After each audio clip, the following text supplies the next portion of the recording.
Good morning, students. In the last class, we have discussed the properties of. From last class, we have discussing the properties of and D block elements. Okay, we have seen the first one, general electronic configuration. Second one, and variable oxidation state. The variable oxidation state will be shown due to the presence of partial d orbitals.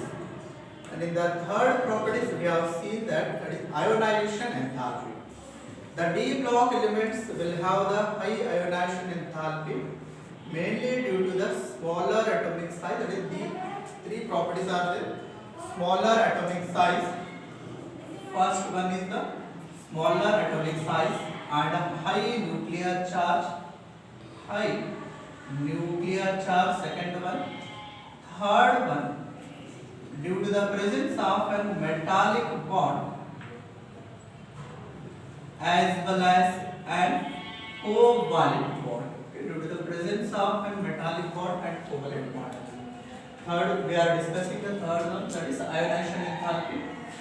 Ionization enthalpy, third one. The ionization enthalpy of d block elements is very high due to the smaller atomic size. Second one, high nuclear charge. And third one is the metallic bond and covalent bond.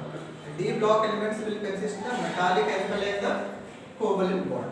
This metallic bond is mainly due to the ns electrons. The electrons present in the ns orbital are responsible for the formation of metallic bond. And the covalent bond is mainly due to the presence of an n-1 d orbitals. The electrons present in the n-1 d orbitals are responsible for the formation of an covalent bond. Due to the presence of an metallic as well as the covalent bond, the d block elements will have the high nuclear charge. That is high ionization enthalpy. Then the fourth one we will discuss, that is fourth one, formation of an complex compound. The fourth one is the formation of complex compounds.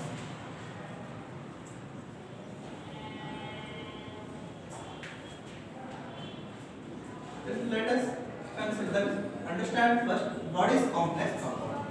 The d block elements are involved in the formation of complex compounds. And complex compound means the compounds in which the central metal atom is coordinated with a suitable number of ligands. The central metal atom is coordinated with a suitable number of ligands and which cannot undergo easily dissociation and it will not lose its properties, then it is known as an complex compound. In the last chapter, that is coordination compounds, we have seen the ligands, central metal atom and complex. Totally we have studied the complex compound. In that coordination compound we have seen the complex compounds. The example is FeCN taken 6 times. Then here 3 minus potassium ferrocyanide. And another one is FeCN taken 6 times minus 4. This is also potassium ferrocyanide. In this, the cyanide is the ligand and iron is the central metal atom. The d block elements are involved in the formation of a complex compound. Then we can take the another example, that is CuNH3 taken 4 times, then 2 minus, that is 2 plus, this cuproammonium. We can take the sulfate, then it will become a cuproammonium sulfate. And in this, the NH3 will act as a ligand and copper will act as a central metal atom. In the central metal atoms, only the D block elements are present. The D block elements are involved in the formation of complex compounds mainly due to the reason, that is first reason, these are short and partially filled d orbitals. Partially filled d orbitals. And the second one is these will show the variable oxidation state. These will show the variable oxidation state. The main reason is these will contain the partial filled d orbitals. Due to the presence of partial filled d orbitals and variable oxidation state, the d block elements are responsible for the formation of an complex compound. Okay? Then the complex compound is mainly due to the presence of a partial filled d orbital. When we take the electronic configuration of a d block element, the d orbital is partially filled. Because of that reason, the d block elements are involved in the formation of complex compounds. In that, it acts as a central metal atom, okay, and surrounded by the suitable number of ligands. This is about the formation of a complex compound. Let us see fifth property. Then catalytic properties. Catalytic properties. The fifth one is the catalytic properties. Okay? The catalytic properties, the property shown by the catalyst is known as catalytic properties.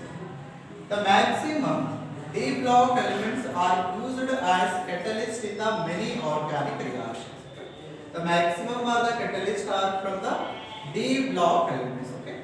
Then the example for we can take the N as it is homogeneous catalysis. We can take the homogeneous catalysis. Example for homogeneous catalysis is homogeneous catalysis means the reactant and the catalyst must be the same phase or in the same state. That is known as homogeneous catalysis. Okay. Take an example here: CS3 C double bond O OH plus C2H5 OH in the presence of S2SO4. Then it is in the liquid state. This is also in the liquid state, and this is also in the liquid state. Then it will use the compound called an acetate. We have seen the reaction. C2H5 plus water molecule. This reaction is known as esterification reaction. This reaction is known as esterification reaction. The acetate is, the ester is the liquid form. The product, reactant and the catalyst are in the same phase. Therefore, these are known as homogeneous catalysis. And we can take the example for heterogeneous catalysis. Heterogeneous catalysis. Heterogeneous catalysis means the catalyst and the reactant are in the different phase or in the different state. Then it is known as an heterogeneous catalysis. Consider an example.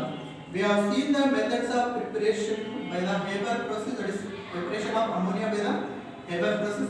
Nitrogen will react to the hydrogen in the ratio of 1:3, that is 3 hydrogen. In the presence of iron as the catalyst and molybdenum as the promoter, here the molybdenum will promote the activity of that is catalytic activity of iron. Here iron will act as an catalyst, and this is the gaseous form, and this is also gaseous form. This iron is in the solid form. When we observe the reaction, the reactant are in the gaseous form and the catalyst are in the solid state. Therefore, this is an heterogeneous catalyst. The compound will be the ammonia. The compound will be the ammonia. This is also the and gaseous form. Then we can consider number of organic reactions are carried out in the presence of an catalyst. Those catalysts are maximum catalysts are from the d block elements. We can take another example, C double bond C, that is alkene.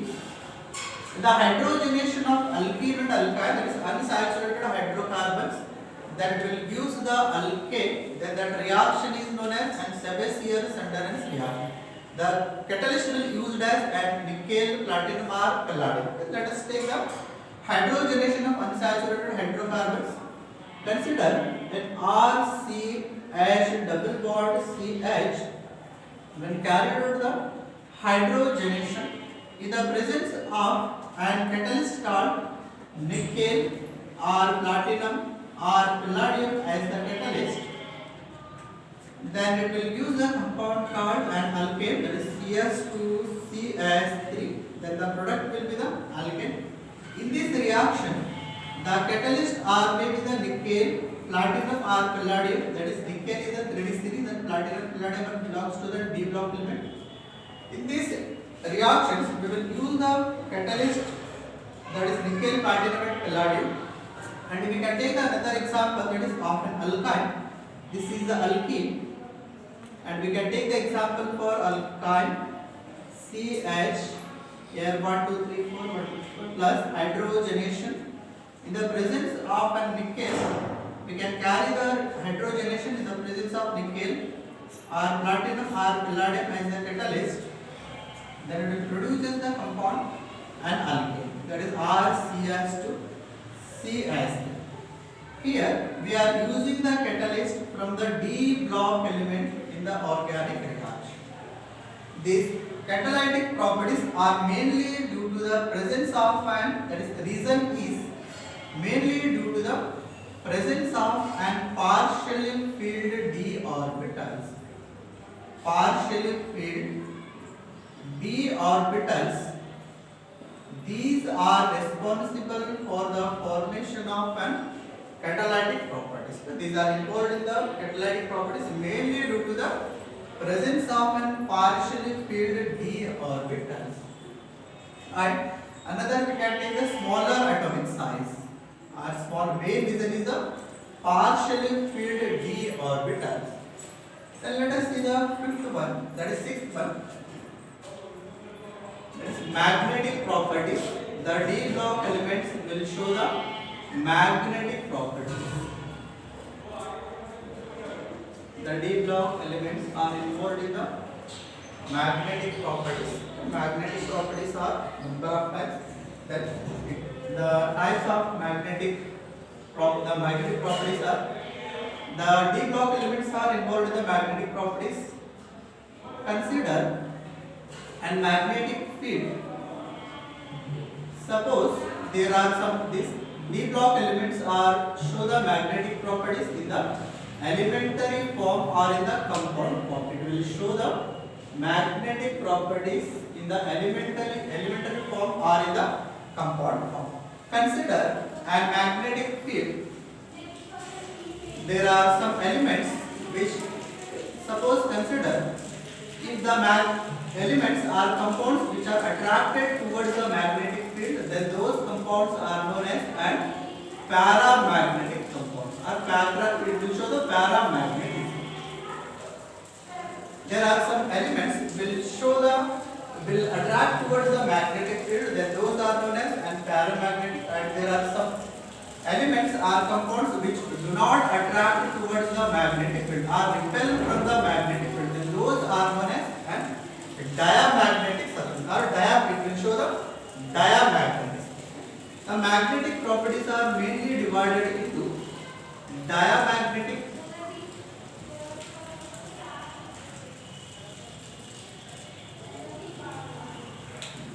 or diamagnetism. Second one, paramagnetism. Third one, ferromagnetism.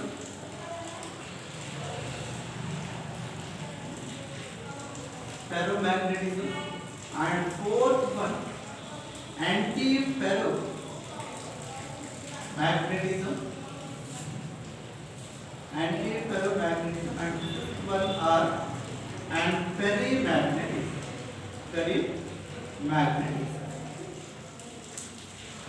These are the magnetic properties shown by the d block elements. Okay, the magnetic properties are divided into diamagnetic, paramagnetic, ferromagnetic, antiferromagnetic and ferrimagnetic. Okay. Then consider the diamagnetic. The diamagnetic means the elements which do not contain, diamagnetic means the elements which do not contain an unpaired electrons.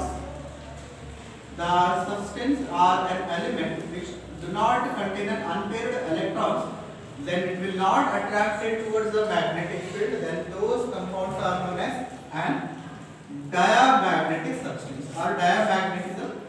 It will show the properties of and diamagnetism. The substance which repel from the magnetic field are known as and diamagnetism or diamagnetic properties or diamagnetic substance. Okay. The species which repel from the magnetic field are known as and diamagnetic properties, and these are shown mainly due to the unpaired electrons. Unpaired electrons are present in the substance, therefore these will do not attract towards the magnetic field and it will repel from the magnetic field. Then completely filled, then examples are zinc. When we absorb the zinc, it contains the and completely filled d orbital, therefore it is the diamagnetic substance. The second one is paramagnetic. That is, paramagnetic means these will attract towards the magnetic field. These will attract towards the magnetic field mainly due to the presence of an unpaired electrons. Unpaired electron in the outermost orbit. The paramagnetism is mainly due to the presence of unpaired electrons, and these will attract towards the magnetic field. These substance will attract towards the magnetic field due to the presence of an unpaired electrons in the outermost orbit. And the third one is ferromagnetic. The extreme condition of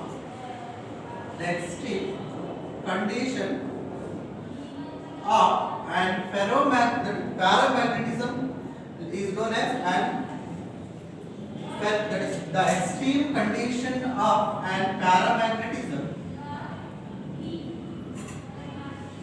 The extreme condition of paramagnetism is known as an ferromagnetism. Ferromagnetism. That means these will contain the more number of an unpaired electron when compared to the paramagnetic substance. Therefore, these will attract extremely towards the last. In this ferromagnetic substance, there will be the high attracting power towards the magnetic field. Then those are known as an ferromagnetic substance. These are iron, nickel, cobalt. These are the ferromagnetic substances. These contain the high number of unpaired electrons. Therefore, the attraction towards the magnetic field will be very high when compared to the paramagnetic substance. Then let us see the anti-ferromagnetic. The name itself shows that, and against the ferromagnetism, the ferromagnetic substance are the extreme condition of paramagnetism. That means these will conduct towards the and these will attract towards the magnetic field, and these will do not attract towards the magnetic field because these contain the equal number of electrons in the clockwise direction and anti-clockwise direction. Okay? Then next, it is the antiferromagnetic. Antiferromagnetic means the number of electrons. It is 1, 2, 1, 2. When we observe this, the number of electrons in the clockwise direction and anti-clockwise direction are in the same. Therefore, this will not conduct or this will not attract towards the magnetic field. This shows the diamagnetic properties. The number of electrons in the clockwise direction is equal to the number of electrons in the anti-clockwise direction. Therefore, it will not conduct it will not show the magnetic properties. Then it is known as an anti-ferromagnetic substance. The last one, that is ferrimagnetism. In the ferrimagnetism, the number of unpaired electrons in the clockwise direction is unequal to the number of electrons present in the clockwise direction. Okay? When we take the example here, 1, 2, 3, 4. The number of electrons 1, 2, 3, 4, 5. When we observe this, the number of an electron present in the clockwise direction is unequal to the number of electrons present in the anti-clockwise direction. Then it will conduct the electric current. Okay? These are known as an ferrimagnetic substance. Such type of substance are known as ferrimagnetic substance. The magnetic movement of electron can be calculated with the help of an formula, that is mu is equal to under root of, it is n into n plus 2, where that is unit is the MB, Bohr magneton is the unit. The magnetic movement of an electron can be calculated with a formula, that is under root of n into n plus 2. That is MB is the unit for an Bohr magnet, that is unit is the Bohr magneton. And where n is the number of unpaired electrons. Number of unpaired electrons, that is n is the number of unpaired electrons. This is about the today's class. In this class we have discussed the fourth one, formation of and complex compounds. In that the formation of complex compound is mainly due to the presence of partial filled d orbitals and variable oxidation state. Due to the presence of partial filled d orbitals and variable oxidation state, these will show these are responsible for the formation of a complex compounds. The catalytic properties, due to the presence of and partial filled d orbitals, the most of the d block elements are used in the catalyst used as catalyst in the many organic reactions. In the sixth one, magnetic properties. The magnetic properties are divided into diamagnetic and paramagnetic, ferromagnetic, antiferromagnetic and ferrimagnetic substance. Diamagnetic substance means the substance which will not attract toward the magnetic field because these will do not contain the unpaired electron. Then those substances are known as diamagnetic substance. Okay. Paramagnetic means these will get attracted towards the magnetic field due to the presence of unpaired electrons in the outermost orbit. Then ferrimagnetic means these are the extreme condition of paramagnetism. Then those are known as an ferromagnetic substance. That means the attraction towards the magnetic field will be high compared to the paramagnetic substance. Then the antiferromagnetic means these will do not attract towards the magnetic field because the number of electrons present in the clockwise direction is equal to the number of electrons in the anti-clockwise direction. Therefore, these will not move towards any magnetic field. Then fifth one, ferrimagnetism. The elements are compounds which contain that is unequal number of electrons in the opposite spin, that is in the clockwise and anti-clockwise directions are unequal. Therefore, it is known as an ferrimagnetic substance, and these will get attracted towards the magnetic field. The Bohr magneton can be, that is the magnetic momentum can be calculated with the formula, that is under root of n into n plus 2, and the unit is the MB, Bohr magneton, and where the n is number of unpaired electrons present in the compound or elements. This is about today's class. In the next class we will discuss the next topic. Thank you.